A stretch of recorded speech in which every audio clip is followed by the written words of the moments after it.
All right, in this video, we're going to go through some of the practice problems where we're looking at the interparticle forces. So we're looking at a combination of different bond types and intermolecular forces, and we're trying to kind of put it all together, big picture here.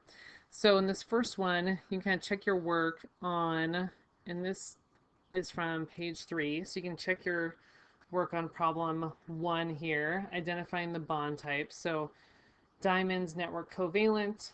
So if you're considering the kind of forces holding your carbon atoms together, they're all covalent bonds. So all your carbon atoms are like covalently bonded to a bunch of other carbon atoms. Carbon dioxide and glucose, those are both molecular covalent. So a sample of sugar is held together by intermolecular forces, which we know are weaker than covalent bonds.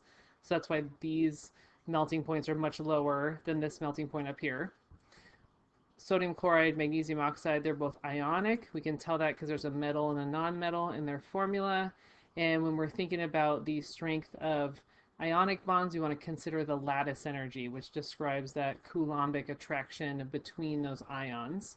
And then within the last two are metallic bonding. And we're not going to get into a lot of details with metals, but I do want to point out that not all metals have high melting points. So potassium has a melting point of 64 degrees. So it's relatively low. Okay, calcium's relatively high, but some metals have low melting points. Some metals are even a liquid at room temperature, right? Mercury is a metal, it's a liquid at room temperature. So here's again an overview of those different forces that are going to hold the substance together. If you have a molecular substance and you're trying to explain its, melting point or other properties, you want to consider what its intermolecular forces are. When you're looking at network covalent, the forces holding it together are all just a bunch of covalent bonds. So you want to think about the strength of those covalent bonds. If we're looking at an ionic substance, what's holding it together is these ionic bonds, which is a, Coulombic attraction between the positive and negative ions. So and we tend to quantify that using a lattice energy. We'll describe kind of the attraction between those ions. Okay. So let's go through a couple of these. So if you look at C, explain why magnesium oxide has a higher melting point than table salt. My first step in this type of problem is I always just want to identify what bond type that I have. So we've got, and this we already identified back in the table, but magnesium oxide and sodium chloride are both ionic. Okay. And so that's kind of step 1, identify the bond type. And then based on the bond type, we want to make a comparison. So we know with ionic bonds, when we talk about those, we want to think about the lattice energy. We want to think about the charge and the radius of the ions. So when we're looking at MgO and we look at the ion charges, you've got +2 and a -2 charge. If you look at sodium chloride, it's a +1, -1 charge. So the reason why MgO has a higher melting point is because it has higher ion charges. So they're going to have a stronger attraction there. Okay, and nowhere in this explanation should you mention intermolecular forces. Do not mention intermolecular forces because these substances are not molecules. They're not molecular covalent. They're actually ionic substances. All right, now let's look down here. Diamond and carbon dioxide. And these are all things that we already identified the bond type in the table above. So in the first step, identify what type of bonding does it experience. And the diamond experiences network covalent. Carbon dioxide experiences molecular covalent. So now we're comparing two bond types. And with molecular covalent, we want to remember that it's the intermolecular forces that determine the properties.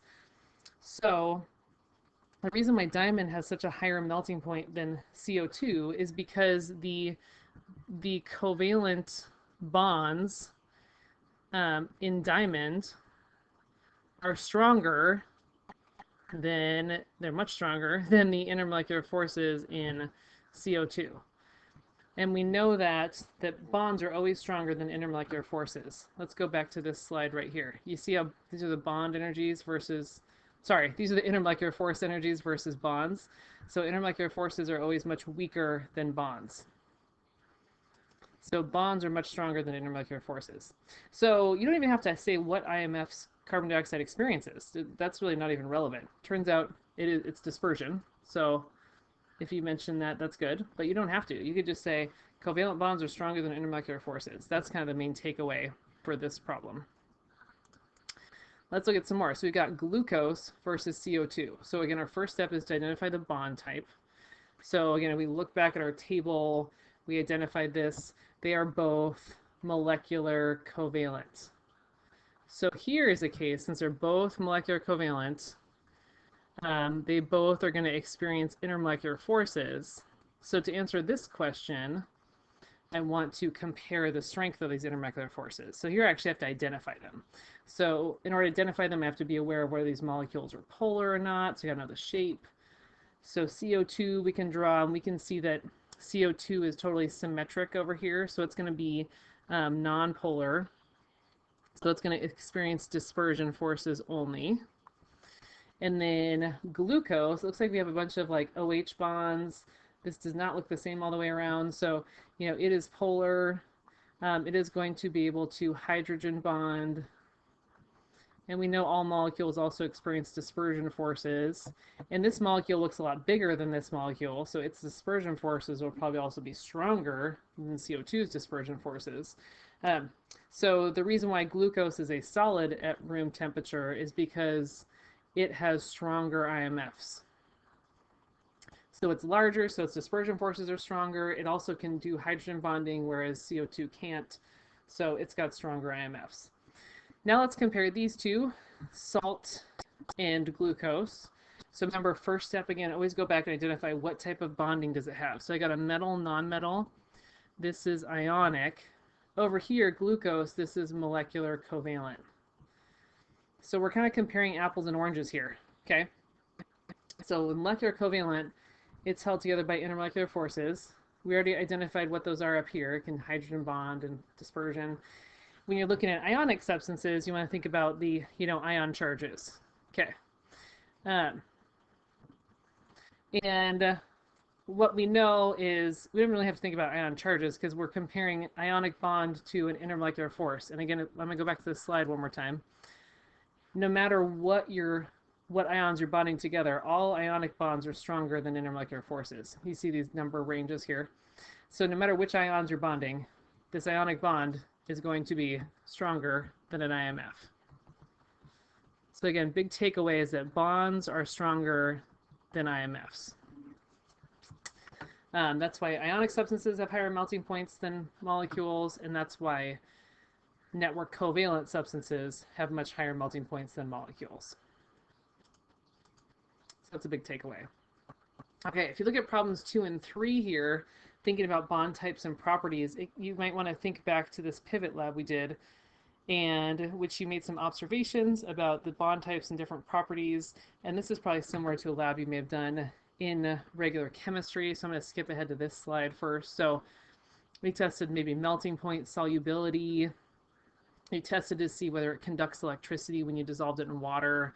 This maybe sounds familiar. And some of these you did in the pivot lab here. So we should notice that molecular covalent have the relatively low melting points. That makes sense now because we know that they're experiencing these weak IMFs. And the ionic substances, when they dissolve in water, they conduct electricity. And we haven't gone into the why yet, but we will go into that later. It turns out it's because the ionic substances, when they dissolve, they create ions, which are charged particles. And if you have movement, let's see, I'm going to say this. If you have freely moving, let me rewrite this. If you have freely moving charged particles, that is what allows you to conduct electricity. So that's why ionic substances can conduct when they dissolve, is because it'll break out in ions and they'll move around and conduct. But anyways, let's go back to here. So if you have a white substance that melts at 700, when it dissolves in water, it conducts electricity. So that's kind of the key giveaway here. If it dissolves in water and conducts electricity, that's something that ionic substances do. Again, this is just based on like observations that we've made based on like that lab there. And here's another substance. It melts at 60 degrees Celsius. That is a pretty low melting point. And if it's got a really low melting point, then that sounds like molecular covalence. So that's the idea behind these questions. You should be able to identify bond type based on these properties. This is something I've seen pop up on an AP test as well, like in a multiple choice setting. So you do want to be able to do this. And then last one, let's do kind of a comparison, a visual. We want to kind of model what's happening in these two contexts. So we've got calcium chloride versus oxygen dichloride. We've got very different melting points, but the formulas may look really similar. So I want to kind of explain what's going on here. So if we look at what's going on with calcium chloride, it's kind of hard to draw this accurately because really it's a 3D structure. But the key thing though is this is a ionic substance. So what you see is this kind of big kind of lattice of calcium ions and chlorine ions. I didn't get the ratio right in this picture, but maybe we get the idea. Okay, so what's holding this together is this kind of ionic bond. It's the attraction between these positive and negative ions. Okay. When you're looking at oxygen dichloride, what these are molecules. So what we notice, the big difference here you should notice is that these molecules of oxygen dichloride, they are not bonded to each other. Okay, what's holding them together is these intermolecular forces, which are relatively weak. We sometimes use a dotted line to draw them, so we show that they're kind of weaker than an actual bond, which is a solid line. And so that is why, so if you want to explain why it has a much higher melting point, so in order to melt this ionic compound, you actually have to break the ionic bonds. Over here, in order to melt this substance, you only have to overcome those weak intermolecular forces. So again, whenever you're making a comparison between molecules, first question, ask yourself, what type of bonding is it? And then think about what force is holding your sample together. And then you can make a comparative statement about which of these forces will be stronger. And bonds are always stronger than IMFs. That's kind of a key takeaway. All right, thanks.